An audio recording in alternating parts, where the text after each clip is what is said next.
Hello.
Hello friends, कैसे हैं आप सब।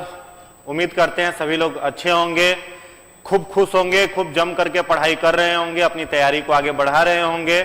तो आपके लिए साइंस का आज का सीरीज हम लेकर के आ गए हैं। 30 बेहतरीन प्रश्नों के साथ आज आपके बीच आए हैं और उम्मीद करते हैं कि ये सारे के सारे प्रश्न आपके परीक्षा के लिए, आपके लिए फ्रूटफुल होंगे, आपके एग्जाम के लिए लाभदायक सिद्ध होंगे। तो फटाफट आ जाइए, सारे लोग जुड़ते चले जाइए और आज के सेशन को पूरा एंजॉय करिए, खूब मजे से आज के प्रश्नों को सीखिए। अपने हाथ में कॉपी और पेन लेकर के बैठिएगा। बहुत सारी इंफॉर्मेशन आपको ऐसे मिलेंगे जिन्हें हो सकता है आप नहीं जानते हो, तो उन्हें एक जगह पर आप नोट करते चलेंगे, ताकि आने वाली परीक्षा में आपको रिवाइज करने के लिए एक अच्छा आपके पास आपका खुद का बनाया हुआ कंटेंट, आपका खुद का बनाया हुआ बुकलेट तैयार रहे, जिससे आप अपनी तैयारी को और बेहतर करें। तो फटाफट जितने सारे आपके दोस्तों तक वीडियो नहीं पहुंचा हो, उन सारे दोस्तों तक वीडियो को शेयर कर दीजिए। चैनल पर नए हैं तो सब्सक्राइब कर लीजिए, और वीडियो अगर अच्छा लगे तो एक बार सारे लोगों से निवेदन रहेगा कि वीडियो को लाइक जरूर कर देंगे। फटाफट देखते हैं कितने सारे लोग जुड़ चुके हैं। Kundan Bharti good evening, Nusrat Jahan good evening, Archana Kumari good evening, Praveen Kumar सभी को good evening, Sunita Kumari good evening, Sneha Lata, Payal Jha, Shikha Singh Beauty, Chanda Kumari, Ratan Kumar Kesari, Kajal Kumari, Himanshu, Pihu Singh good evening sir, good evening, Shikha Singh sure, thank you, सभी लोगों को धन्यवाद। आफ्ताब अली, हाँ कल क्लास नहीं हो पाया था, कुछ टेक्निकल इशू था जिस कारण से कल हम क्लास नहीं ले पाए थे, लेकिन अब प्रयास करेंगे कि रेगुलर आप लोगों के बीच आए और 30 बेहतरीन क्वेश्चन लेकर के आए और उन 30 प्रश्नों से और भी कई सारे प्रश्न हम लोग सीखे। प्रणाम सभी को, प्रणाम सभी को, गुड इवनिंग, सभी लोगों की संध्या शुभ हो। और हमारे टेक्निकल टीम के दो महत्वपूर्ण जो हम लोगों को लगातार प्रेरित करते हैं आपके लिए वीडियो सीरीज लेकर के आने के लिए, संतोष जी और अजय जी, उन लोगों को स्पेशल थैंक्स। बहुत सारा कंट्रीब्यूशन आप दोनों का रहता है इस पूरे के पूरे सीरीज को लाने के लिए। सारे लोगों को गुड इवनिंग। चलिए अब समय को जाया नहीं करते हुए आज के सेशन को शुरू करते हैं। तो एक बार पूरे उत्साह के साथ, पूरे जोश के साथ, अपने अंदर हिम्मत भरते हुए, अगर जीवन में कभी फेलियर आए, जीवन में कभी असफलता आए तो घबराना नहीं है।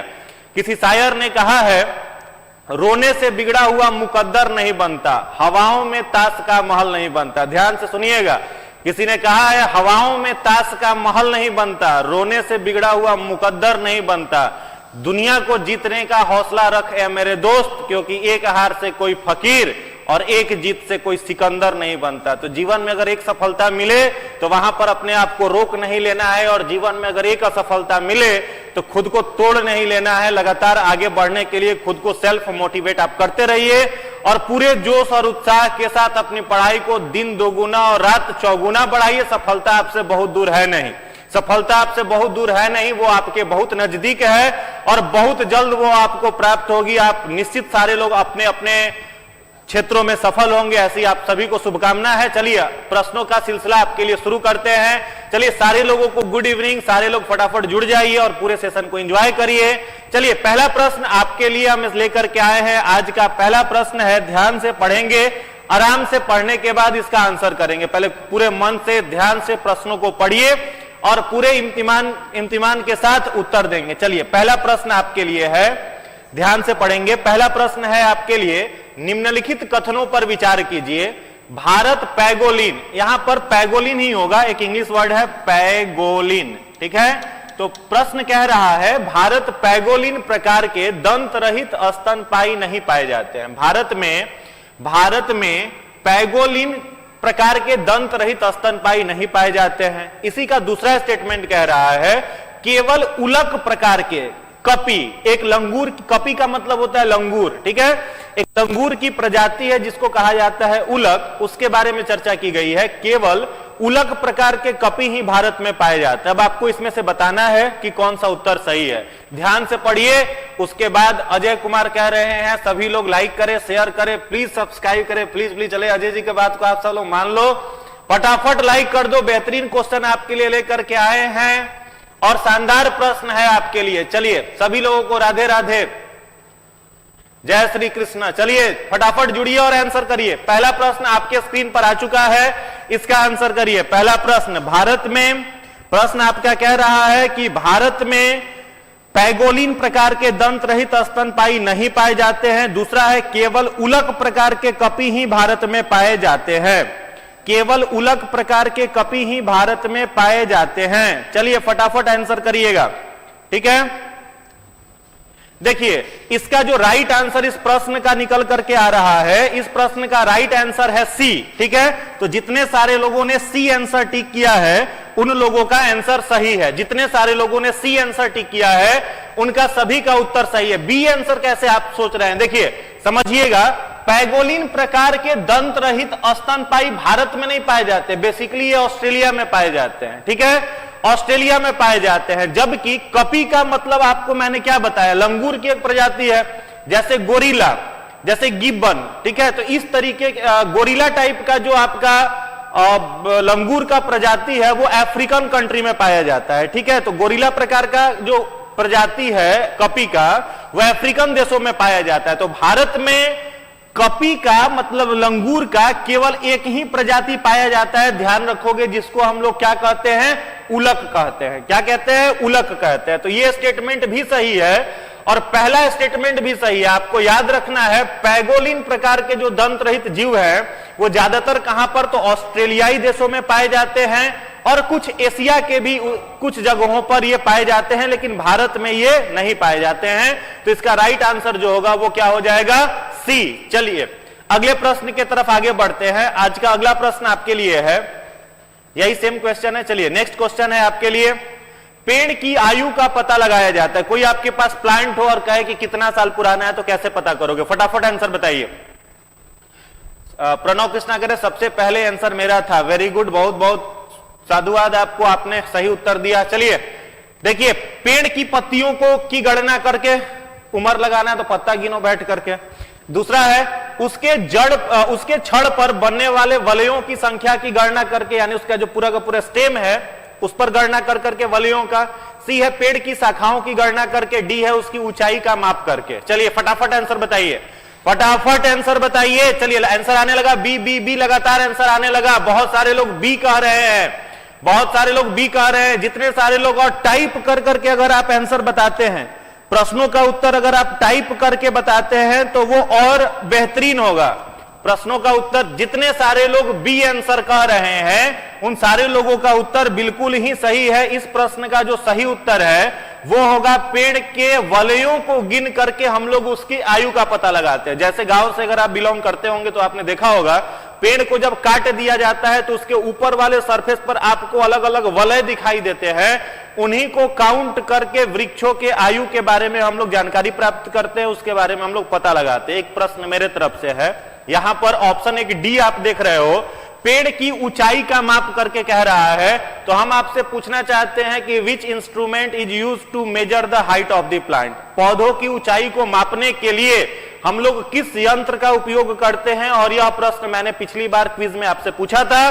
फटाफट टाइप कर करके उत्तर बताइए। अगर पेड़ों को, ठीक है, by counting the leaf of the tree, गलत है, प्रिया सिंह जी कह रही है गलत आंसर है। चलिए आप उत्तर दीजिए फटाफट, फटाफट आंसर दीजिए। पेड़ की ऊंचाई को मापने के लिए किस मशीन का यूज किया जाएगा? चलो राइट आंसर आने लगा, crescograph, crescograph, very good, crescograph याद रखना है आपको। मैंने पिछले लेक्चर में वीडियो भी दिखा करके आप सभी को बताया था, अगर फोटो भी दिखा करके बताया था, अगर आपको प्लांट के हाइट को मेजर करना है तो आप किस मशीन का यूज करते हो? क्रेस्कोग्राफ इंस्ट्रूमेंट का यूज करते हो। चलो आज का तीसरा प्रश्न आपके लिए है, मैग्नीफेरा इंडिका, ठीक है, प्रश्न है आपके लिए, ध्यान से पढ़ेंगे। मैंगीफेरा इंडिका किसका वैज्ञानिक नाम होता है? मैंगो का, सारे लोग जान रहे हो। सोलेनम ट्यूबरसम किसका वैज्ञानिक नाम है? आलू का। पैंथरा लियो किसका वैज्ञानिक नेम है? शेर का।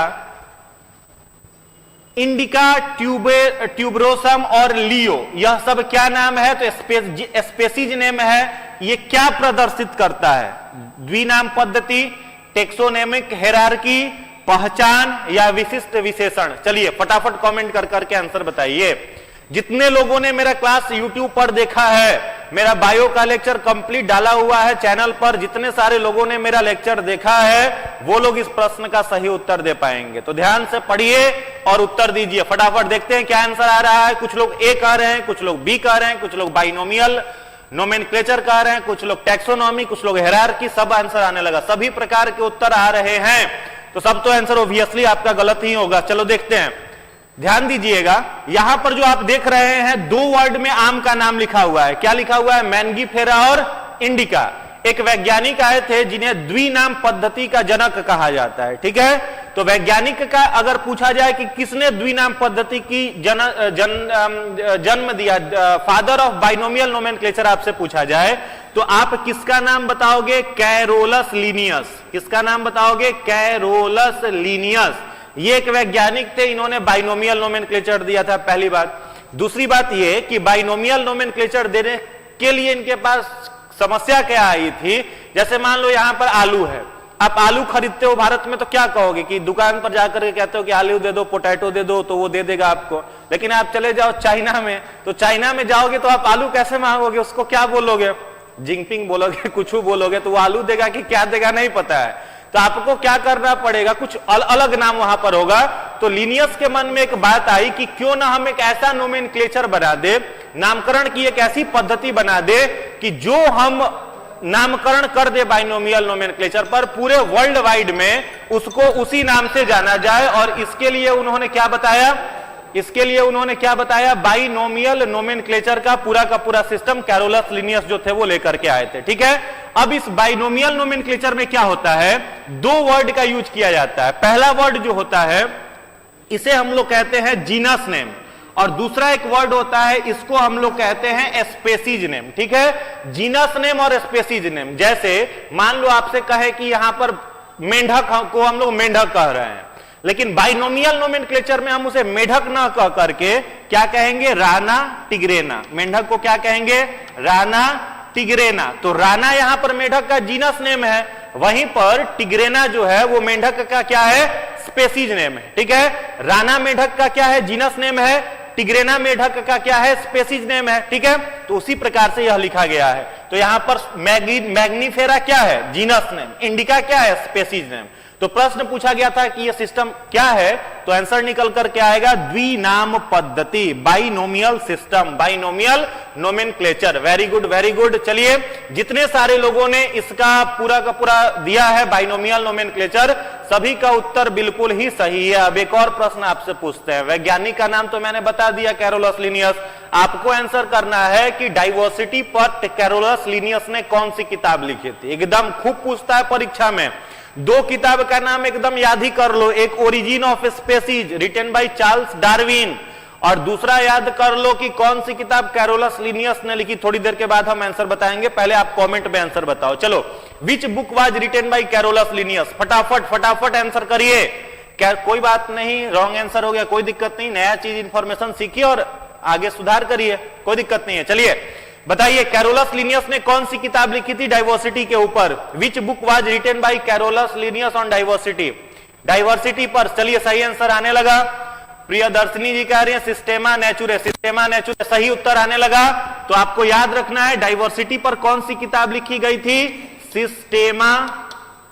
सिस्टेमा नेचुरे नामक पुस्तक जो है वो डाइवर्सिटी पर आधारित है। और इसके लेखक कौन थे? इसके लेखक थे कैरोलस लीनियस। चलो अगले प्रश्न की तरफ आगे आते हैं। आज का अगला प्रश्न आपके लिए है, ध्यान से पढ़िए, उत्तर दीजिए। एक जीवों का वर्ग रखा गया है आर्कियोप्टेरिक्स। ठीक है, तो प्रश्न है आर्कियोप्टेरिक्स किन वर्गों के प्राणियों के बीच की योजना कड़ी है? योजना कड़ी है, यहां पर होगा connective link. Connective link, Archaeopteryx is the connective link between which organism? चलिए उत्तर आने लगा। यूपीएससी प्रिया शर्मा कह रहे हैं बी, प्रणव कृष्णा बी, मनोहर यादव बी आंसर होगा। बहुत लोग बी कह रहे हैं, थोड़ी देर में हम उत्तर बताएंगे। उसके पहले सारे के सारे लोग क्विज में पार्टिसिपेट करिए, सब लोग कमेंट करिए कि उत्तर क्या आ रहा है। कमेंट को आप जब तक लिखिएगा नहीं, वो क्वेश्चन आपको याद नहीं होगा। तो पूरा लिखिए, टाइप करिए, लिखिए, मेहनत करिए। साइंस का 30 प्रश्न रहने वाला है आपकी परीक्षा में, हल्के में मत लीजिए, ध्यान से पढ़िए, उत्तर दीजिए, सब लोग पार्टिसिपेट करिए। रेप्टाइल्स एंड बर्ड्स आंसर आने लगा। Very good, very good. B answer आ रहा है। बी, आर्कियोप्टेरिक्स जो है वो किन दो वर्गों के बीच की योजना कड़ी है? फटाफट पढ़िए, उत्तर दीजिए। आर्कियोप्टेरिक्स, तो जितने सारे लोगों ने सरीसृप और पक्षी आंसर कहा है, जितने सारे लोगों ने सरीसृप और पक्षी कहा है, उन सभी का उत्तर बिल्कुल ही सही है। ठीक है, आर्कियोप्टेरिक्स जो थे वो सरीसृप मतलब रेंग करके चलने वाले जीव। सरीसृप का मतलब रेंग करके चलने वाले जीव, जैसे कछुआ हो जाएगा, जैसे छिपकली हो जाएगी, जैसे आपका मगरमच्छ हो जाएगा, वे सब कैसे जीव होते हैं? सरीसृप होते हैं, ठीक है। और पक्षियों का समूह। एक प्रश्न मेरे तरफ से आपके लिए है, आपको बताना है how many chambers of heart present in reptiles. Reptiles जो होते हैं, जो सरीसृप होते हैं, उनके हृदय में कितने चैम्बर, कितने कक्ष होते हैं? रेप्टाइल्स के हृदय के कितने चैम्बर है? फटाफट कमेंट करके बताइए, रेप्टाइल्स के हृदय में कितने चैम्बर हैं?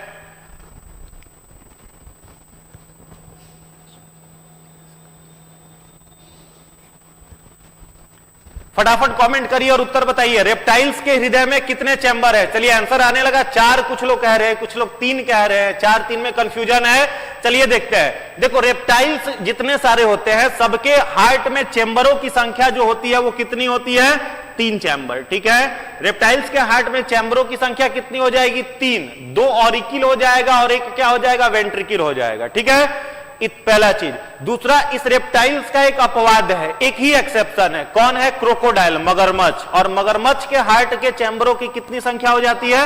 4। तो केवल मगरमच्छ के हार्ट के चैम्बरों की संख्या 4 है, बाकी सारे के सारे रेप्टाइल्स के हार्ट की चैम्बरों की संख्या कितनी है? 3। एक और प्रश्न बताओ, रेप्टाइल्स और बर्ड्स, ठीक है, सरीसृप और पक्षी, इन दोनों का उत्सर्जी पदार्थ क्या होता है? Excretory material of reptiles and birds. Option है आपके पास अमोनिया, दूसरा ऑप्शन है आपके पास यूरिक एसिड, तीसरा ऑप्शन है आपके पास यूरिया। इन्हीं तीनों में से उत्तर बताना है, अमोनिया, यूरिक एसिड और यूरिया। इसमें से कौन सा रेप्टाइल्स का एक्सक्रीटरी वेस्ट होता है? फटाफट बताइए, फटाफट कमेंट करिए और बताइए फटाफट। कुछ लोग अमोनिया कह रहे हैं, अमोनिया गलत है, अमोनिया नहीं होगा, यूरिया भी नहीं होगा, वेरी गुड। जितने सारे लोग यूरिक एसिड कह रहे हैं, सभी का उत्तर बिल्कुल ही सही है। ध्यान रखोगे, जो भी रेप्टाइल्स होता है, इस रेप्टाइल्स का एक्सक्रीटरी वेस्ट जो होता है वो क्या होता है? Uric acid. 3 जीवों का एक्सक्रीटरी वेस्ट यूरिक एसिड होता है। कोड बताए देते हैं, याद कर लो। यूरिक एसिड किसका किसका एक्सक्रीटरी वेस्ट है? RBI। RBI, आर का मतलब रिजर्व बैंक ऑफ इंडिया मत समझिएगा, आर का मतलब रेप्टाइल्स, बी का मतलब बर्ड्स और आई का मतलब इंसेक्ट्स। रेप्टाइल्स, बर्ड्स और इंसेक्ट, इन तीनों का उत्सर्जी पदार्थ होता है uric acid. That's why these all 3 organisms are called uricotelic. इन्हें क्या कहते हैं? यूरिकोटेलिक। क्लियर है? यूरिकोटेलिक। अमोनिया किसका उत्सर्जी पदार्थ है? अगर आपसे पूछा जाए तो सीधी सी बात कह देना, मछली का है। क्या बोलिएगा? मछली का उत्सर्जी पदार्थ क्या होता है जी? अमोनिया होता है। अगर आपसे पूछा जाए मैमल्स का, स्तनधारी जीवों का उत्सर्जी पदार्थ बताइए, तब क्या बताइएगा? यूरिया। स्तनधारी जीवों का उत्सर्जी पदार्थ क्या बताओगे? यूरिया। RBI का क्या बताइएगा? यूरिकोटेलिक है तो यूरिक एसिड। और मछली का पूछ दिया जाए तब क्या बताइएगा? अमोनिया। अब आपसे थोड़ा सा क्वेश्चन घुमा दे, पूछा जाए आपसे कि ब्लू व्हेल का उत्सर्जी पदार्थ बताइए, तो ब्लू व्हेल बताओ मछली है कि मैमल? तो मैमल है, तो उत्तर क्या दीजिएगा? मैमल वाला दीजिएगा। डॉल्फिन आपसे पूछा जाए क्या है, तो कहिएगा मैमल, तो मैमल वाला उत्तर दीजिएगा। समझ में आ रहा है बात? तो क्वेश्चन को अगर ट्विस्ट करे तो आपको कंफ्यूज नहीं होना है, ठीक है। अगले प्रश्न की तरफ आते हैं। आज का अगला प्रश्न आपके लिए है, विलुप्त जानवरों के अध्ययन को क्या कहते हैं? विलुप्त जानवरों के अध्ययन को क्या कहते हैं? फटाफट कमेंट करिए और आंसर बताइए। जितने सारे लोग जुड़ चुके हैं और पार्टिसिपेट कर रहे हैं क्विज में, एक शानदार क्वेश्चन का कलेक्शन आप सभी के लिए लेकर के आए हैं। तो एक बार सारे लोग वीडियो को लाइक कर दीजिए और मोरल ड्यूटी है भाई आप सबकी कि आप अपने फ्रेंड्स तक कम से कम वीडियो को पहुंचा दीजिए, ये नैतिक दायित्व है आपका। चलिए उत्तर बताइए इसका। जो जानवर विलुप्त हो चुके हैं उनके अध्ययन को क्या कहते हैं? जो जानवर विलुप्त हो चुके हैं उनके अध्ययन को क्या कहते हैं? लगातार डी आंसर आ रहा है, लगातार डी आंसर। कुछ लोग सी भी कह रहे हैं, सी और डी में शायद आप कंफ्यूज हो रहे हो, सी और डी में शायद आप कंफ्यूज हो रहे हैं। फटाफट कमेंट करिए और उत्तर बताइए।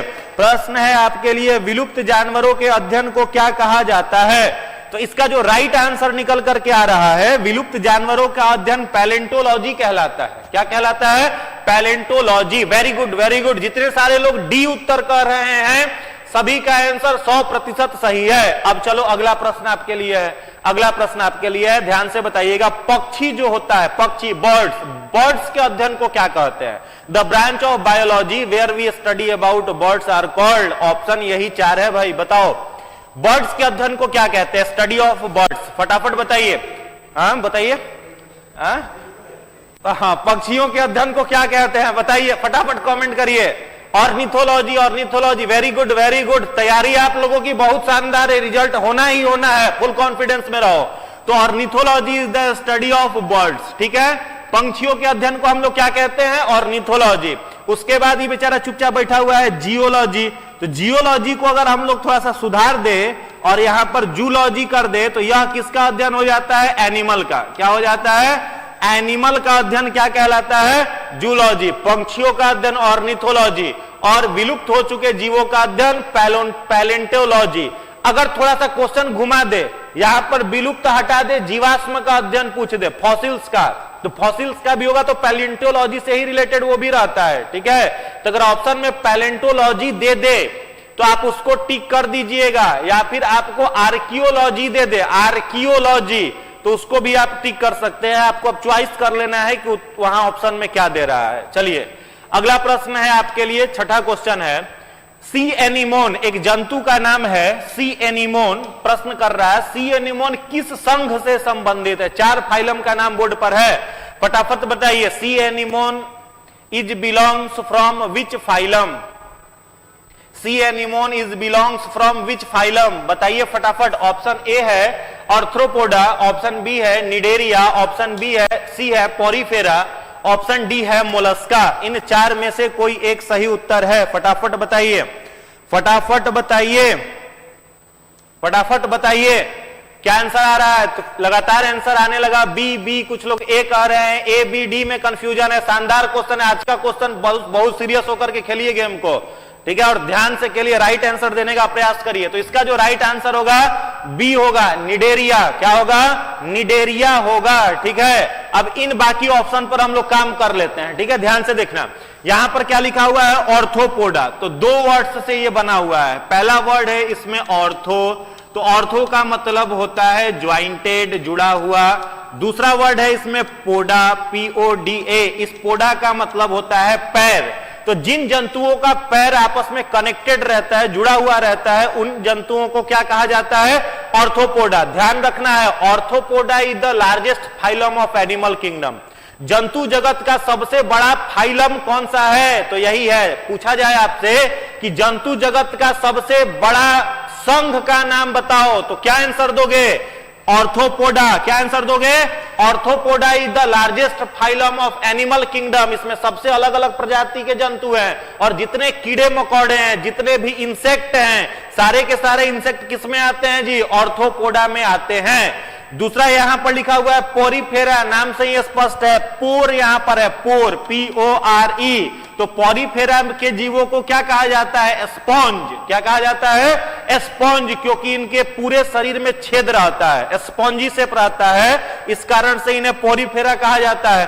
कॉमनली कॉल्ड स्पॉन्जेज और कॉमनली कॉल्ड पोरीफेरा, ठीक है। अब इनमें 2 छेद पाया जाता है, एकदम याद कर लो। एक छेद को कहते हैं ऑस्टिया, OSTIA, क्या कहते हैं, ऑस्टिया, OSTIA, और दूसरे छेद को कहते हैं ऑस्कुलम। ऑस्टिया और ऑस्कुलम नामक 2 छेद पाए जाते हैं पोरीफेरा में, ठीक है।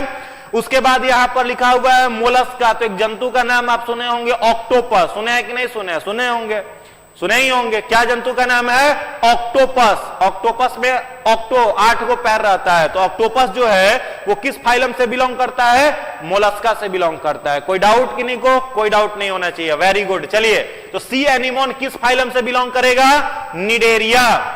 सी एनीमोन किस फाइलम से बिलोंग करेगा, जितने जंतु हैं सब ऑर्थोपोडा में आता है। क्या सर, नहीं जी, जंतु सब ऑर्थोपोडा में नहीं, जंतु का मतलब वो एक एनिमल किंगडम है। उस एनिमल किंगडम में 10 फाइलम है, Porifera, Cnidaria, Coelenterata, Platyhelminthes, Arthropoda, Mollusca, Echinodermata, Hemichordata, Chordata, ये सारे फाइलम है इसमें। और उस फाइलम में एक फाइलम है ये 4 ऑर्थोपोडा, ठीक है। तो ऑर्थोपोडा में आता है कीड़ा मकोड़ा, इंसेक्ट। निडेरिया जो हो गया उसमें आ जाता है सी एनीमोन, पोरीफेरा में आ जाएगा स्पॉन्ज, ऑक्टोपस आ जाएगा मोलस्का में। शायद क्लियर हो गया होगा आपका। चलिए, इस पर वीडियो मेरा यूट्यूब पर लेक्चर है, आप वहां से देख करके क्लियर कर सकते हैं। अगला प्रश्न आपके लिए है, निम्नलिखित में से कौन सी जोड़ी सुमेलित है, ठीक है, ध्यान से पढ़िए और उत्तर दीजिए। कौन सी जोड़ी सुमेलित है, लेक्सिकोग्राफी शब्दकोश का संकलन। एक यहां पर बायोलॉजी का ब्रांच है, ध्यान से देखिएगा, लेक्सिकोग्राफी। दूसरा वर्ड है यहां फिलोलॉजी, तीसरा वर्ड है यहां इंटेमोलॉजी और चौथा वर्ड है यहां आइकेनोग्राफी। इसमें से किसमें किसका अध्ययन किया जाता है, कौन सुमेलित है? चलिए फटाफट उत्तर बताइए। प्रणाम हिमांशु जी, प्रणाम सभी को प्रणाम। फटाफट आंसर बताइए, फटाफट उत्तर बताइए। प्रिया सिंह कह रहे दिखे तब तो उत्तर आंसर करे। वीडियो क्वालिटी को बढ़ाइए पीहू सिंह जी, वीडियो क्वालिटी को बढ़ाइए, आपको आंसर दिखेगा। चलिए, निम्नलिखित में से कौन सी जोड़ी सुमेलित है, इसमें कौन सा मैच किया गया है? ध्यान से पढ़िए, उत्तर दीजिए, देखते हैं क्या उत्तर आ रहा है। बहुत लोग डी कह रहे हैं, डी डी डी लगातार आ रहा है, कुछ लोग ए, कुछ लोग ए। सूरज कुमार कह रहे हैं मेरा नाम लीजिए, क्वेश्चन का आंसर करो, आप नाम ले लेंगे, सभी का नाम ले रहे हैं। चलिए फटाफट उत्तर दीजिए, प्रश्न संख्या 7 का उत्तर दीजिए, 7 का उत्तर दीजिए। तो 7 जो है प्रश्न संख्या, इसका सही आंसर हो जाएगा लेक्सिकोग्राफी, ए। जितने सारे लोगों ने ए आंसर किया है सभी का उत्तर बिल्कुल ही सही है, सभी का उत्तर परफेक्ट है, जितने सारे लोगों ने ए उत्तर किया है। लेक्सिकोग्राफी किसका अध्ययन होता है? शब्दकोश, जो डिक्शनरी होता है उसका कंपाइलेशन का अध्ययन जो होता है उसको लेक्सिकोग्राफी कहते हैं। एंटेमोलॉजी तो यहां पर सीधे गलत है। एंटेमोलॉजी में क्या अध्ययन करते हैं हम लोग जी? कीटों का, कीड़ा मकोड़ा जो। तो सी आप कैसे उत्तर कर रहे हो? एंटेमोलॉजी में हम लोग कीट का अध्ययन करते हैं, ठीक है। और यहां पर ये दो खास ब्रांच नहीं है, कीट का उत्तर यहां पर दे रहा है, वो गलत है। मानव का अध्ययन अगर यहां पर लिख रहा है तो मानव का अध्ययन किसमें किया जाएगा? तो मानव के अंग तंत्रों का अध्ययन अगर किया जाए तो वो एनाटॉमी होता है। किसी भी जीव जंतु के अंग तंत्रों का अध्ययन एनाटॉमी होता है। तो सही उत्तर इसका ए है। जितने सारे लोग ए आंसर किए हैं सभी का उत्तर बिल्कुल ही सही है। चलिए अगला प्रश्न है, लिथोट्रिप्सी क्या है? ध्यान से पढ़िए और आंसर दीजिए। लिथोट्रिप्सी क्या है? पत्थरों पर लिखने की कला है। गुर्दा, गुर्दा का मतलब हो जाएगा किडनी, ठीक है, गुर्दे का मतलब होगा किडनी। गुर्दे की पथरी के को किरणों के द्वारा तोड़ना। सी है कार्बन विधि से पत्थरों की आयु ज्ञात करना। डी है गृह प्रयोग के लिए पत्थरों को तराशना। या ई है उपरोक्त में से कोई नहीं या एक से अधिक। फटाफट आंसर दीजिए। चलिए देखते हैं कितने लोग इसका सही आंसर दे पाते हैं, कितने लोग इस प्रश्न का सही उत्तर दे पाते हैं, देखते हैं। चलिए फटाफट आंसर दीजिए। लिथोट्रिप्सी क्या है? लिथोट्रिप्सी में क्या किया जाता है? आंसर दीजिए फटाफट। लिथोट्रिप्सी, देखिए लिथोट्रिप्सी जो होता है एक सर्जरी का मेथड है, सर्जरी का एक तरीका है जिसमें किस चीज का काम किया जाता है? तो गुर्दे में, गुर्दे मतलब किडनी में अगर किसी की पथरी हो जाती है तो लेजर थेरेपी द्वारा तोड़ने का जो काम है वो लिथोट्रिप्सी में किया जाता है। Very good, very good. सारे बच्चे एक साथ बी आंसर कर रहे हैं, जबरदस्त, सभी लोगों की तैयारी बहुत अच्छी है। चलिए अगले प्रश्न पर आते हैं। आज का 9 क्वेश्चन है आपके लिए। निम्नलिखित में से कौन सा कोशिकांग पादप कोशिका तथा जंतु कोशिका दोनों में पाया जाता है? निम्नलिखित में से कौन सा कोशिकांग पादप कोशिका एवं जंतु कोशिका दोनों में पाया जाता है? ऑप्शन ए है कोशिका भित्ति, ऑप्शन बी है लाइसोसोम, सी है हरित लवक, डी है माइटोकॉन्ड्रिया। फटाफट बताइए, फटाफट बताइए। आंसर आने लगा। अंजलि सिंह बी कह रही हैं, नॉलेज विथ अजीत बी कह रहे हैं, प्रियंका कुमारी आंसर अभी तक नहीं दिए। चलिए फटाफट आंसर दीजिए, फटाफट उत्तर दीजिए, प्रश्न का सही उत्तर दीजिए। लास्ट में आप लोगों से हम पूछेंगे कि फाइनल किसका कितना मार्क्स आया, तो वो भी आपको बताना है। निम्नलिखित में से कौन सा कोशिकांग पादप कोशिका तथा जंतु कोशिका दोनों में पाया जाता है? ए है कोशिका भित्ति, बी है लाइसोसोम, सी है हरित लवक, डी है माइटोकॉन्ड्रिया। तो जितने सारे लोगों ने डी आंसर टिक किया है, वेरी गुड। माइटोकॉन्ड्रिया जितने सारे लोगों ने टिक किया है सभी का उत्तर बिल्कुल ही सही है। अब एक दो प्रश्न मेरे तरफ से है। देखो कोशिका भित्ति जो है पूछा जाए किस में होता है, किस में होता है? तो जंतु कोशिका में नहीं होता है, पादप में होता है। किस चीज का बना रहता है? सेलुलोज का बना रहता है। कवक में होता है, काइटिन का बना हुआ रहता है। बैक्टीरिया में होता है, पेप्टिडोग्लाइकेन का बना हुआ रहता है। इतना चीज याद करें। लाइसोजोम होता है, तो लाइसोजोम मेनली आपका किस में है? तो प्लांट की कोशिका में नहीं पाया जाता है, ज्यादातर जंतु की ही कोशिका में है। हरित लवक केवल पौधों में है। हरित लवक कितने प्रकार के होते हैं? मान लो आपसे पूछा जाए हरित लवक कितने प्रकार के हैं, तो 3 प्रकार के हैं। पहला हरित लवक है जिसे हम लोग कहते हैं, पहला हरित लवक जो है इसे कहा जाता है वर्णी लवक, वर्णी लवक। दूसरा होता है अवर्णी लवक, अवर्णी लवक। और तीसरा एक लवक होता है जिसे हम लोग कहते हैं हरित लवक, हरित लवक, ठीक है, हरित लवक। तो वर्णी लवक का मतलब जैसे आप देखते हैं कि फूल में जो अलग अलग कलर्स होते हैं या बीज के जो अलग अलग रंग होते हैं वे वर्णी लवक के कारण। अवर्णी लवक में कोई रंग नहीं रहता है, वो जैसे आलू कलरलेस है, रंगहीन है, तो वो क्या है आपका अवर्णी लवक है। और हरित लवक के कारण पौधों का रंग हरा रहता है, ठीक है। तो हरित लवक केवल किसमें पाया जाएगा, तो ये केवल और केवल पाया जाएगा किस चीज में, तो पौधों में पाया जाएगा। तो इस प्रश्न का जो सही आंसर होगा वो क्या हो जाएगा, माइटोकॉन्ड्रिया, जो जंतु और पादप दोनों में पाया जाता है। जितने सारे लोगों ने डी आंसर टिक किया है सभी का उत्तर सही है। चलिए अगला प्रश्न है आपके लिए, 10 नंबर क्वेश्चन का ध्यान से उत्तर देंगे। शल्य क्रिया मतलब ऑपरेशन, ऑपरेशन में ऑर्थोप्लास्टी क्या है, ओपन सर्जरी है, गुर्दा किडनी ट्रांसप्लांट है, कूल्हे के जोड़ का प्रतिस्थापन है, या रुधिर आधान ब्लड ट्रांसफ्यूजन है। फटाफट उत्तर दीजिए, चलिए फटाफट उत्तर दीजिए, आंसर इसका दीजिए। शल्य क्रिया में ऑर्थोप्लास्टी क्या है, शल्य क्रिया जो ऑपरेशन होता है इसमें ऑर्थोप्लास्टी जो होता है इसका क्या मतलब है, फटाफट बताइए, फटाफट फटाफट बताइए। आंसर आने लगा, बहुत सारे लोग सी कह रहे हैं, 10 का सी, 10 का सी, 10 का सी बहुत लोग बता रहे हैं। देखो ऑर्थोप्लास्टी जो होता है ऑपरेशन में एक मेथड है जिसके माध्यम से क्या किया जाता है, तो कूल्हे के ज्वाइंट को ट्रांसप्लांट किया जाता है, ठीक है। तो इसका जो राइट आंसर क्या हो जाएगा, सी हो जाएगा, C, replacement of hip joint, replacement of hip joint is called arthroplasty. चलिए सी आंसर। अगला प्रश्न का उत्तर दीजिएगा, हृदय कब आराम करता है, आपका जो हृदय है कम से कम ही 25-30 बार क्वेश्चन आपका बीपीएससी पूछा है, अलग अलग पीसीएस पूछा है। हार्ट जो होता है हम लोगों का यह कब आराम करता है, ऑप्शन ए है कभी नहीं, ऑप्शन बी है सोते समय, ऑप्शन सी है 2 धड़कनों के बीच में, ऑप्शन डी है योगा का आसन करते हुए, योगा आसन करते हुए, योग आसन करते हुए कब आराम करता है। देखते हैं क्या आंसर आ रहा है, कुछ लोग सी कह रहे हैं, कुछ लोग ए कह रहे हैं, चांदनी कुमारी कह रही है कभी नहीं। देखते हैं इसका सही उत्तर क्या होगा, सी ए लगातार कंफ्यूजन है, कभी नहीं बहुत लोग कह रहे हैं। देखो आपका जो हार्ट है, सबसे पहला तो चीज ये समझो हार्ट का निर्माण होता कब है, तो हार्ट जो होता है किसी नवजात शिशु का वो बनता कब है, तो जब वो फीटस के रूप में डेवलप होने लगता है तो उसके तीसरे वीक में सबसे पहले हार्ट बन जाता है। इंप्लांटेशन जब उसका हो जाएगा तो तीसरे सप्ताह में क्या बन गया, हार्ट बन गया। अब आपका हार्ट कितना दिन काम करेगा, तो जब तक आप जीवित हैं तब तक काम करेगा, बीच में कोई आराम नहीं। ऐसा नहीं ना होता है रात में आप सोने के लिए जाते हो तो अपने हार्ट को कहते हो दोस्त 5 मिनट के लिए बंद हो जाओ ना, 5 मिनट के बाद चालू कर देंगे, ऐसा तो नहीं होता है। बंद कर दीजिएगा 5 मिनट विकेट तुरंत गिर जाएगा, ठीक है। तो कभी बंद नहीं होता है, कंटिन्यूअस वर्क करता है। और सोचो, ध्यान से समझना, एक प्रश्न आपसे पूछे थे, मात्र 0.8 सेकेंड में आपका हार्ट शरीर के सारे कोशिकाओं में ब्लड को फेंक देता है और सारे कोशिकाओं से अपने अंदर ब्लड को भर लेता है। तो उसका पंपिंग रेट क्या होगा, जरा कल्पना कर करके देखिए कितना तेजी से वो पंप कर रहा है। और जब तक एक व्यक्ति जीवित है तब तक वह काम करता है, तो 2-4 माइक्रोन सेकेंड का बेचारा बीच बीच में आराम लेता है।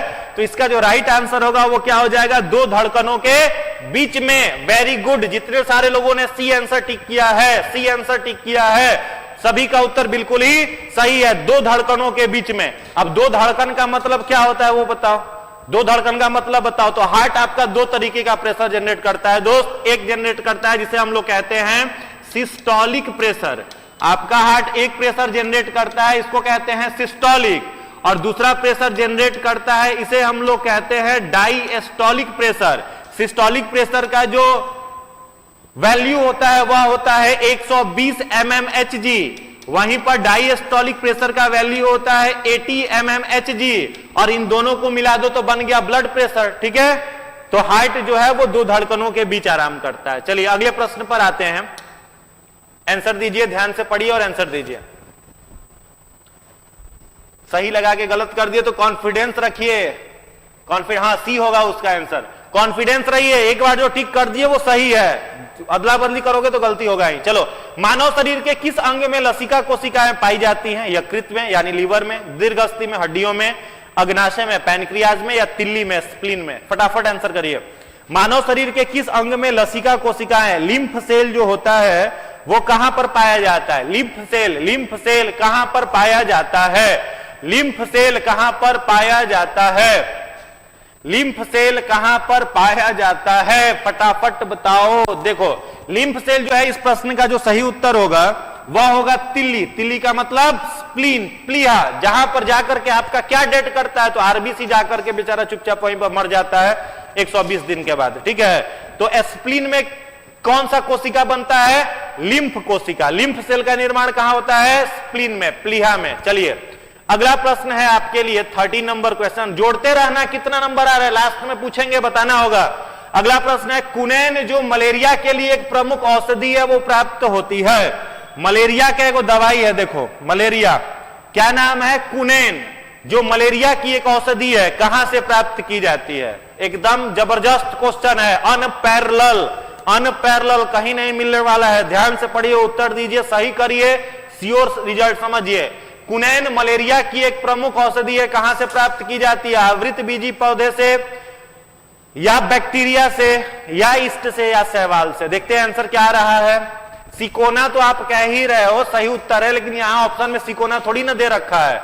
ए होगा, बी होगा, सी होगा, क्या होगा वो बताना है आपको। लगातार आंसर आने लगा, A A A A, very good, very good, awesome. जितने सारे लोगों ने ए आंसर टिक किया है, आवृत बीजी, उन सभी लोगों का उत्तर बिल्कुल ही सही है। आवृत बीजी पौधों का एक प्लांट है जिसका क्या नाम है? सिकोना।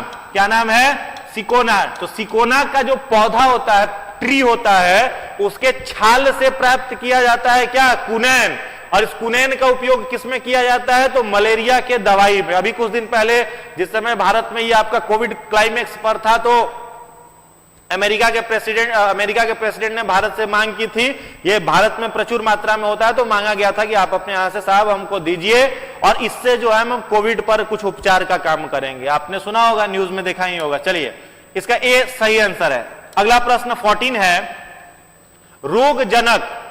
14 नंबर प्रश्न है आपके लिए, रोग, ये थोड़ा सा मिसप्रिंट है, रोगजनक यानी बीमारी फैलाने वाले।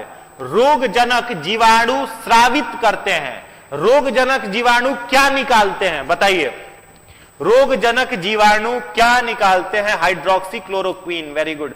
चलिए बताइए, हाइड्रोक्सीक्लोरोक्वीन आपको याद आ रहा है अभी 2030 मलेरिया मुक्त। हाँ, सपना तो है, देखिए क्या होता है। चलिए, रोगजनक जीवाणु क्या सेक्रीट करते हैं? एंटीजन करते हैं, एंटीबॉडी करते हैं, या हार्मोन करते हैं, या इंटरफेरॉन करते हैं? देखते हैं कितने लोग सही उत्तर दे पाते हो। चलो, ए लगातार आंसर आने लगा, antigen antigen antigen. Very good, very good, शाबाश, जबरदस्त। चलो, जितने सारे लोग एंटीजन उत्तर कर रहे हैं सभी का उत्तर सही है। एंटीबॉडी तो ऐसे ही देख के यार आप गलत काट दोगे, नहीं काट दोगे। एंटीबॉडी का अगर वो एंटीबॉडी ही दे देता तो बीमारी तो ठीक ही हो जाती, मामला ही खत्म हो जाता। तो वो क्या सेक्रेट करता है? बीमारी फैलाने वाला एंटीजन सेक्रेट करता है। चलो, बिल्कुल सही जवाब है। अगला प्रश्न आपके लिए है, निमोनिया एक बीमारी है, एक बीमारी है जिसका नाम क्या है? निमोनिया। एक बीमारी है जिसका नाम है न्यूमोनिया। यहां पर पूरा ही हम लिख देते हैं, पढ़ने में आपको सुविधा होगी। न्यूमोनिया एक बीमारी है, क्या नाम है? निमोनिया। निमोनिया एक जीवाणु जनित रोग है जो किस प्रकार के जीवाणु द्वारा फैलाया जाता है? ऑप्शन ए है बैसिली, ऑप्शन बी है कोकाई, ऑप्शन सी है सर्पिलाकार, ऑप्शन बी है विब्रियो। आपको आकार बता करके हम अपने पिछले लेक्चर में आपको बताए थे। अब इसका गलत उत्तर दिए तो अच्छी बात नहीं है, ध्यान से पढ़िए और उत्तर दीजिए। पिछले सीरीज में जिन लोगों ने फोकस किया था, ध्यान से देखा था, सब लोग सही उत्तर दे दोगे। गलत उत्तर देगो तो अच्छी बात नहीं है। चलिए फटाफट पढ़िए और उत्तर दीजिए। निमोनिया किस प्रकार के बैक्टीरिया से होता है? देखते हैं क्या उत्तर आप दे रहे हो। डी आंसर आ रहा है, डी डी डी। ए भी आंसर आ रहा है, कुछ लोग ए डी कह रहे हैं, कोकाई भी कुछ लोग कह रहे हैं, बैसिली भी कुछ लोग कह रहे हैं। ज्यादा कंफ्यूजन है, जबरदस्त कंफ्यूजन, जबकि हमने पिछले लेक्चर में इसको ध्यान अच्छे से बताया था, फिगर बना करके बताया था। ध्यान से पढ़िए और उत्तर दीजिए। देखो, देखते हैं क्या होगा। इस प्रश्न का जो सही उत्तर है वो क्या हो जाएगा? कोकाई। ठीक है, कोकाई। निमोनिया जिस बैक्टीरिया से होता है उस बैक्टीरिया का नाम है स्ट्रिप्टोकोकस। कोकस निमोनियाई, स्ट्रिप्टोकोकस निमोनियाई। ठीक है, तो स्ट्रिप्टो का मतलब होता है चेन में, कोकस का मतलब होता है जिसका आकार गोलाकार है। नाम लिख देते हैं, अभी कम से कम याद कर लीजिए, प्रश्न बार बार परेशान करेगा नहीं तो। बैसिली का मतलब होता है जिस बैक्टीरिया का आकार रॉड शेप है, छड़नुमा है, उसको बैसिली कहेंगे। जो सर्पिलाकार लिखा हुआ है यह किस आकार का होगा? स्प्रिंग शेप का होगा। कोकाई जो होगा यह गोलाकार होगा। ठीक है, गोलाकार होगा। और वहीं पर विब्रियो जो है, जो विब्रियो है यह आपका कॉमा शेप होगा, कॉमा की तरह दिखेगा। ठीक है, तो स्ट्रिप्टोकोकस निमोनियाई जो है वो निमोनिया फैलाने वाला बैक्टीरिया है। जितने सारे लोगों ने इसका उत्तर कोकाई किया है सभी का उत्तर सही है। चलिए अगला प्रश्न है, निम्नलिखित अंगों में से किन्हें मानव उत्सर्जन अंगों के रूप में वर्गीकृत किया गया है? ऑप्शन ए है किडनी, ऑप्शन बी है लंग्स, ऑप्शन सी है हार्ट, ऑप्शन डी है त्वचा स्किन, ऑप्शन पांचवा ऑप्शन इसमें दिया गया है वो है यकृत। अब यहां पर नीचे कूट दिया गया है, आपको इसमें से चुनना है ए बी सी डी या ई, ए बी सी डी या फिर ई, ए बी सी डी या फिर ई। फटाफट ध्यान से पढ़िए और उत्तर दीजिए। पहले आराम से पढ़ो, जल्दीबाजी के चक्कर में गलत नहीं करना है, जल्दीबाजी के चक्कर में गलत नहीं करना है। और एक बार अगर वीडियो अच्छा लग रहा है, क्वेश्चन नया है, फ्रेश है, सीखने को मिल रहा है तो लाइक कर दो और अपने दोस्तों तक आप पहुंचा दीजिए कम से कम इस वीडियो को, ताकि ज्यादा लोगों को फायदा मिल सके, हम लोगों का भी मेहनत जो है वो सार्थक हो सके। चलिए फटाफट आंसर दीजिए। डी आंसर आ रहा है, देखते हैं क्या से। कुछ लोग ए भी कह रहे हैं, ए और डी में लगातार कंफ्यूजन बना हुआ है, ए और डी में लगातार कंफ्यूजन बना हुआ है। 16 नंबर प्रश्न ध्यान से पढ़िए, उत्तर दीजिए, उसके बाद ध्यान से पढ़िए और उत्तर दीजिए। देखो इस प्रश्न का जो सही उत्तर है, इस प्रश्न का जो सही उत्तर है वो है बी। क्या होगा? बी। अब समझिएगा, यहां पर आपसे कह रहा है उत्सर्जन, एक्सक्रीशन। एक्सक्रीशन को क्या डिफाइन करिएगा? Removal of nitrogenous toxic waste from the body of any individual is called excretion. किसी भी जीव के शरीर से व्यर्थ उत्सर्जी पदार्थों का निष्कासन उत्सर्जन कहलाता है। जैसे पूछे हम लोगों का उत्सर्जन क्या होगा, तो हम लोग मैमल हैं तो यूरिया उत्सर्जित करेंगे, मछली अमोनिया उत्सर्जित करेगी। तो हम लोगों के बॉडी से एक्सक्रीशन किन किन अंगों से होता है? तो देखिए, गुर्दा जो है, किडनी, ये मेन एक्सक्रीटरी ऑर्गन कहलाता है, याद रखिएगा। मेन एक्सक्रीटरी ऑर्गन कौन है? किडनी है। फेफड़ा जो है ये भी एक्सक्रीशन का काम करेगा, कार्बन डाइऑक्साइड तो रिलीज करता ही है, तो ये भी आपका होगा। उसके बाद हृदय आपका कह रहा है, तो हृदय, हार्ट जो है किसी चीज का एक्सक्रीशन नहीं करता, तो ये नहीं होगा। त्वचा जो है ये स्वेट निकालता है, पसीना निकालता है, तो ये भी होगा। और आपका यकृत जो है वो लीवर निकालता है, ये भी डिटॉक्सिफिकेशन का काम करता है, तो आपका यकृत लीवर भी होगा। तो सही उत्तर क्या हो जाएगा? 1, 2, 4 और 5। जितने सारे लोगों ने ऑप्शन बी टिक किया है सभी लोगों को वेल डन, सभी लोगों का उत्तर बिल्कुल ही सही है, स्वेट निकालता है स्किन। चलिए अगला प्रश्न है 17, ध्यान से पढ़िए, उत्तर दीजिए। 17 नंबर क्वेश्चन है, निम्नलिखित में से कौन से मनुष्यों में रोग प्रतिरोधी प्रतिरक्षा प्रणाली के रूप में कार्य करता है? रोग प्रतिरोधी का मतलब इम्यून सिस्टम, हम लोग बीमार नहीं पड़े उसको हम लोग कहते हैं रोग प्रतिरोधी प्रणाली के रूप में क्या काम करता है? त्वचा करता है, लार करता है, जठर रस करता है। ज्वर का मतलब क्या होगा? फीवर। बुखार को हम लोग क्या कहते हैं? ज्वर कहते हैं। अब इस कूट में से आपको उत्तर चुनना है, ध्यान से पढ़िए और आंसर चुनिए, ध्यान से पढ़िए और आंसर चुनिए, ध्यान से पढ़िए और आंसर चुनिए। क्या होगा इसका सही उत्तर? 17 फटाफट बताइए।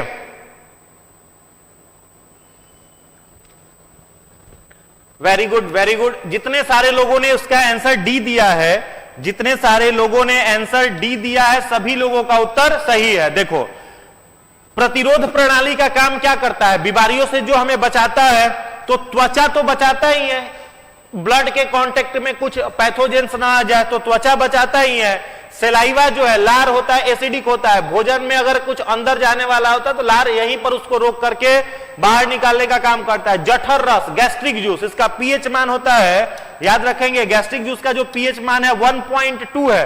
तो सोच सकते हो कि कितना एसिडिक है। अगर गलती से कोई हम लोगों के स्टमक में पहुंच गया तो छटपटा कोई में मर जाएगा। ठीक है, कोई भी पैथोजन वहां टिक नहीं सकता। हाइड्रोक्लोरिक एसिड वहां पर बैठा हुआ है। ठीक है, तो यहां पर जठर रस उसको चलने नहीं देगा। ज्वर जो है, फीवर किस लिए होता है? मान लो आपके अंदर कोई पैथोजन आया तो तुरंत हमारा शरीर बुखार जनरेट कर देता है, एक रोग, ताकि वो पैथोजन हमारे शरीर से क्या हो सके, बाहर निकल सके। तो ये चारों इसमें से 1, 2, 3 और 4 चारों का चारों ऑप्शन सही है। तो डी जितने लोगों ने टिक किया है, वेरी गुड, उनका उत्तर बहुत अच्छा है, बहुत सही है। चलिए अगला प्रश्न है, प्रश्न संख्या 18। पर्णहरित, जिसको हम लोग क्लोरोफिल कहते हैं, निम्नलिखित में से कौन सा तत्व उपस्थित होता है? क्लोरोफिल में क्या पाया जाता है? क्लोरोफिल में क्या पाया जाता है? पाया जाएगा, मेरा गलत हो गया सर, कोई दिक्कत नहीं, नेक्स्ट सही करिएगा। चलिए उत्तर दीजिए, चलिए फटाफट आंसर करिए, फटाफट आंसर करिए। क्लोरोफिल में क्या पाया जाता है? बेरिलियम, मैग्नीशियम, कैल्शियम या फिर बेरियम? फटाफट आंसर करिए। क्लोरोफिल में क्या पाया जाता है? क्लोरोफिल में क्या पाया जाता है? देखो, क्लोरोफिल में क्या पाया जाता है? मैग्नीशियम। क्लोरोफिल में क्या पाया जाएगा? मैग्नीशियम पाया जाएगा। अगर आपसे हम पूछते हैं मैग्नीशियम और कहां पर पाया जाएगा, तो याद रखिएगा फ्लैश लाइट।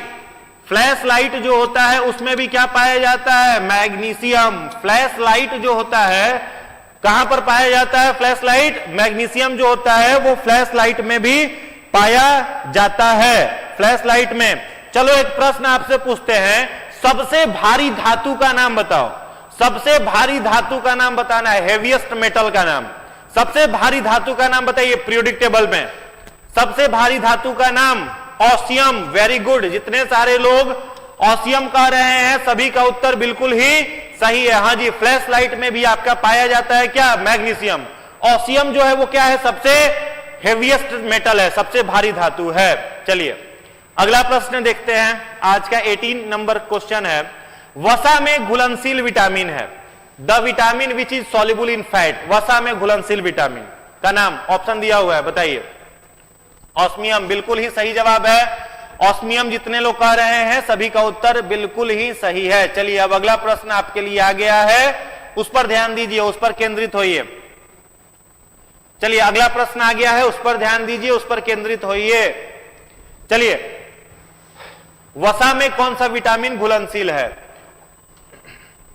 बी एंड सी तो ठीक है, वो सभी लोग जान रहा है। बी और सी को कोड में लिखा हुआ है, यहां पर उसका वैज्ञानिक नाम लिख दिया गया है, वही आपको ढूंढना है।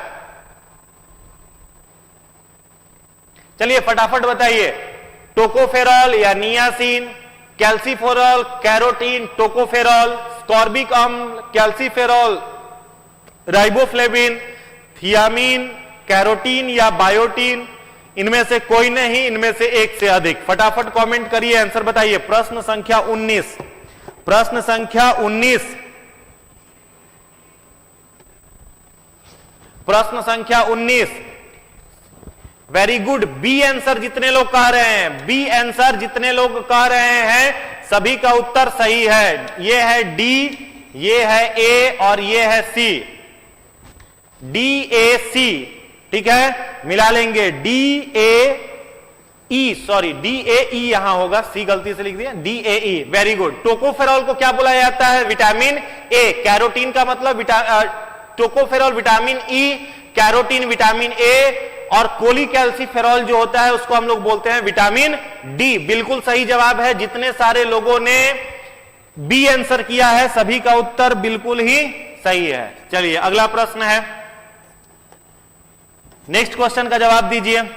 अंतरिक्ष यात्री निर्वात में, निर्वात का मतलब वैक्यूम, अंतरिक्ष यात्री निर्वात में सीधे खड़े नहीं रह सकते हैं क्योंकि वहां गुरुत्व नहीं होता है, वायुमंडल में श्यानता बल बहुत तीव्र होता है, सी है सौर वायु ऊपर की ओर बल लगाती है, डी है वायुमंडलीय दबाव बहुत कम होता है। फटाफट आंसर बताइए, फटाफट उत्तर बताइए। गुरुत्व नहीं है, बिल्कुल सही जवाब है। चलिए देखते हैं कितने लोग इस प्रश्न का सही उत्तर बताते हैं। कितने लोग इस प्रश्न का सही उत्तर बताते हैं? क्विज में पूरे मजे से भाग लीजिए, साइंस क्विज चल रहा है, स्कूल में भी आप लोग बहुत खेले होंगे साइंस क्विज। चलिए बताइए, अंतरिक्ष यात्री जो होता है वे वैक्यूम में खड़े नहीं हो पाते हैं, क्या कारण है? चलिए सही जवाब है, जितने सारे लोग ए आंसर कर रहे हैं सभी का जवाब बिल्कुल ही सही है।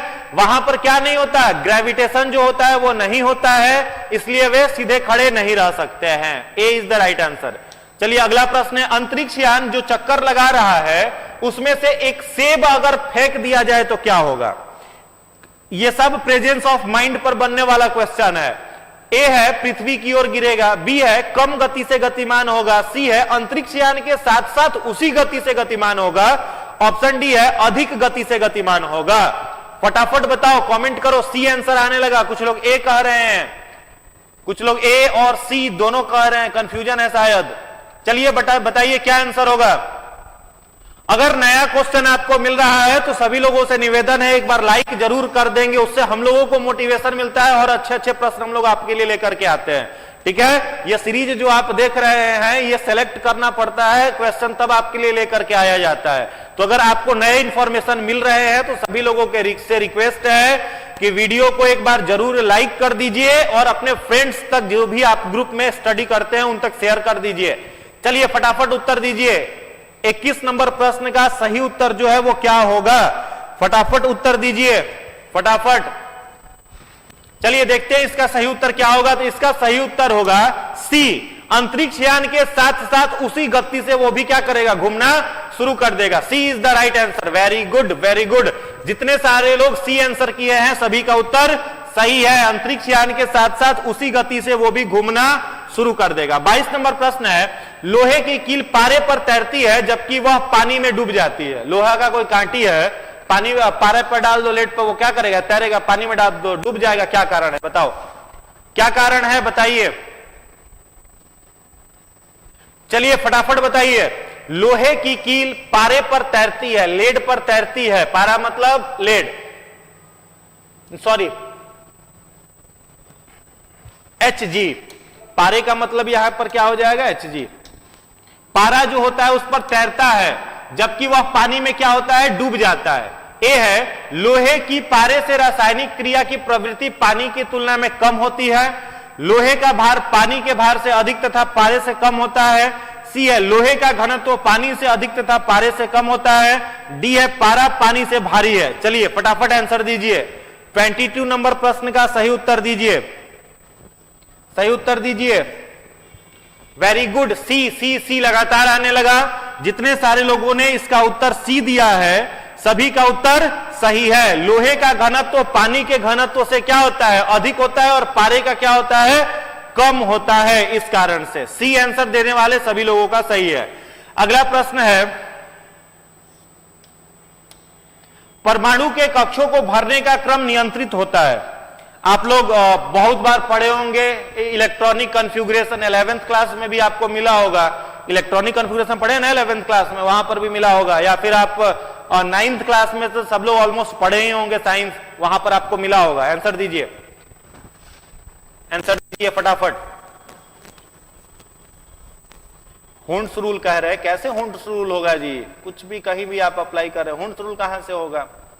ध्यान से पढ़िए पहले फिर आंसर दीजिए। कुछ लोग ई कह रहे हैं, बी कह रहे हैं, सी कह रहे हैं। ध्यान से पढ़िए उसके बाद उत्तर दीजिए, पूरा अच्छे से पढ़िए उसके बाद बताइए। इसका जो सही आंसर होगा देखते हैं, ए बी सी। चलिए देखो, इसका जो सही आंसर है वो क्या हो जाएगा? ऑफ बाउ लॉ। क्या हो जाएगा? ऑफ बाउ लॉ। ठीक है, ऑफ बाउ एक जर्मन वर्ड है। ऑफ बाउ क्या है? एक जर्मन वर्ड है। इस वर्ड का मतलब होता है बनाना, बनाना, किसी चीज का निर्माण, टू बिल्ड। क्या होता है? टू बिल्ड, किसी चीज का क्या करना? निर्माण करना। क्या कहलाता है? ऑफ बाउ कहलाता है। जर्मनी का एक शब्द है ऑफ बाउ। वेरी गुड, जितने सारे लोगों ने इसका उत्तर बी दिया है ऑफ बाउ लॉ, सभी लोगों का आंसर सही है। चलिए अगला प्रश्न है, कोहरे में निम्नलिखित में से कौन सा कोलाइडी तंत्र अभिव्यक्त होता है? कोहरा जो होता है उसमें क्या होता है? गैस में द्रव्य मिला हुआ रहता है, द्रव्य में गैस मिला हुआ रहता है, गैस में ठोस मिला हुआ रहता है, द्रव्य में द्रव्य मिला रहता है। इस तरीके का प्रश्न एक ना एक पूछेगा ही आपकी परीक्षा में, एकदम श्योर रहना। तो ध्यान से पढ़िए, उसके बाद उत्तर दीजिए। गैस द्रव्य कह रहे हैं कुछ लोग, ऑप्शन लिखिए क्या होगा। कुछ लोग गैस द्रव्य लिख रहे हैं।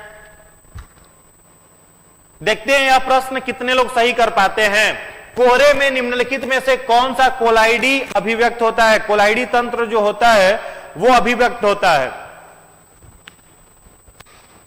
चलिए देखते हैं, इसका जो राइट आंसर होगा वो होगा गैस में द्रव्य। ठीक है, कोहरा जो होता है फॉग है, गैस है, उसी गैस में क्या होता है? वाटर वेपर होता है। ठीक है, तो गैस में द्रव्य मिलता है, गैस में जब लिक्विड मिलता है तब जाकर के क्या बनता है? कोहरा बनता है। तो ये जितने सारे लोगों ने किया है सभी लोगों का आंसर सही है। चलिए अगला प्रश्न है, ठोस कपूर से कपूर वाष्प बनाने की प्रक्रिया क्या कहलाती है? अगर सॉलिड आपके पास कैम्फर है, उससे आप क्या कर रहे हैं? कपूर वाष्प, उसको जला रहे हैं, तो वो प्रक्रिया क्या कहलाती है? चलिए फटाफट आंसर दीजिए, फटाफट आंसर दीजिए।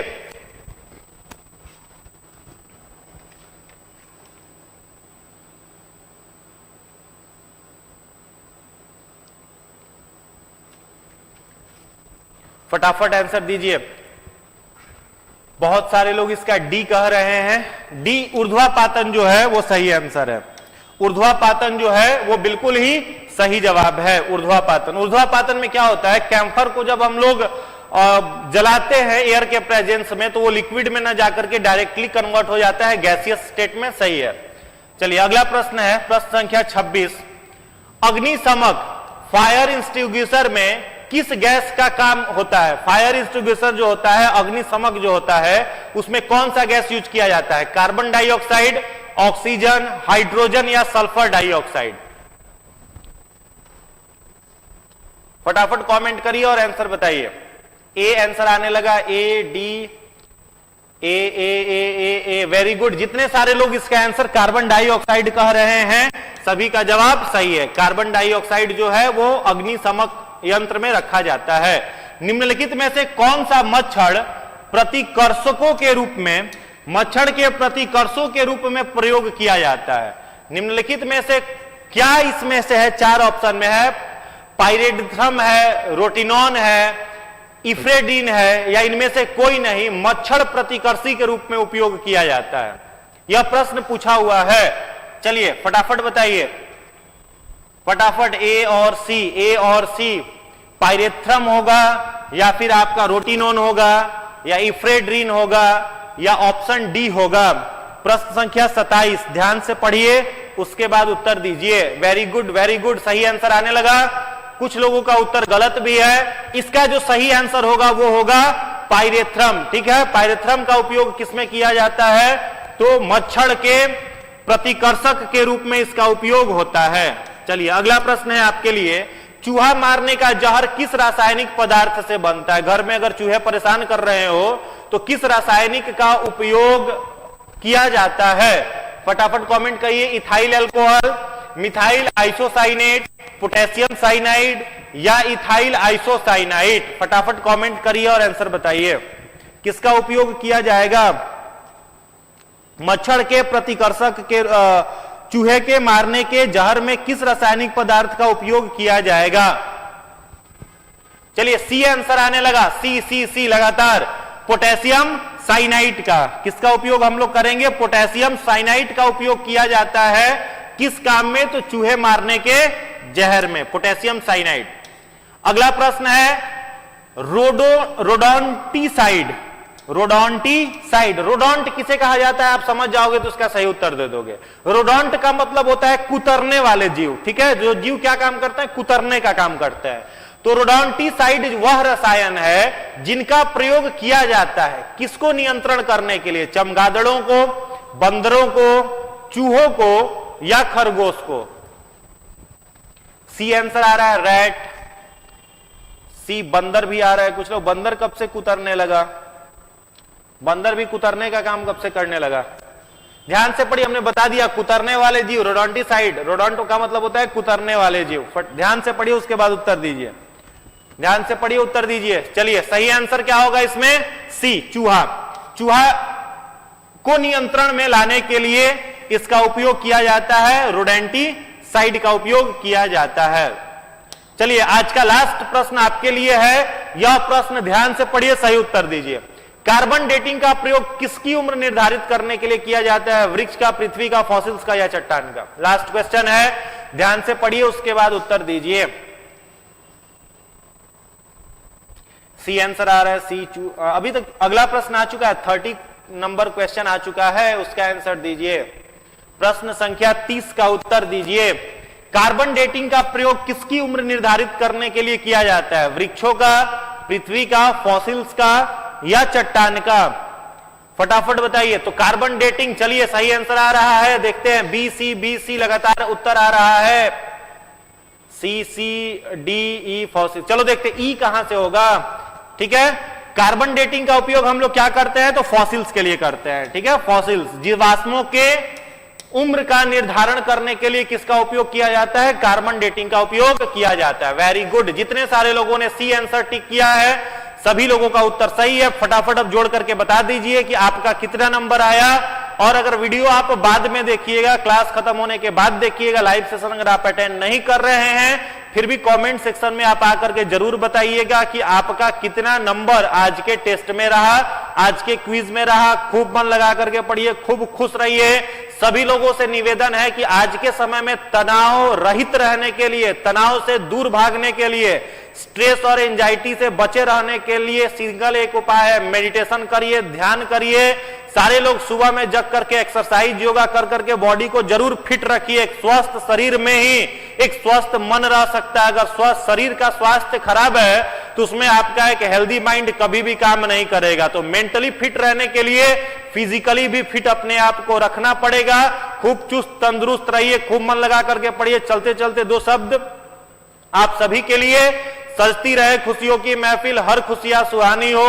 आप सब अपने जिंदगी में इतना खुश रहे कि खुशियां आपकी दीवानी हो। बहुत बहुत धन्यवाद, बहुत बहुत थैंक यू आप सभी को। लास्ट में आप अपना टोटल मार्क्स जोड़ करके जरूर बता दीजिएगा कि आज के क्विज में आपका कितना नंबर रहा। वीडियो अच्छा लगा हो तो एक बार जरूर लाइक कर दीजिएगा। जो भी नए नए इंफॉर्मेशन आपको आज के वीडियो में सीखने के लिए मिला वो आप सारे लोग शेयर करेंगे। बस कुछ ही देर में आपके लिए करंट सेशन का भी जो एपिसोड है, करंट अफेयर्स का, वो आपके लिए लेकर के सर आएंगे, तो उसको भी इंजॉय करिए, खूब जम करके प्रिपरेशन करिए। इस बार का रिजल्ट आपका होना ही चाहिए। पूरा दम लगा दो, जितना आप एनर्जी, जितना आप इफर्ट लगा सकते हैं उसको लगा दीजिए और 100% अपनी मेहनत को कर करके उसको रिजल्ट में बदल दीजिए। तो चलिए आज के सीरीज में, आज के एपिसोड में बस इतना ही। नेक्स्ट सीरीज में मिलते हैं और 30 बेहतरीन क्वेश्चन के लिए। तब तक के लिए आप सभी को थैंक यू।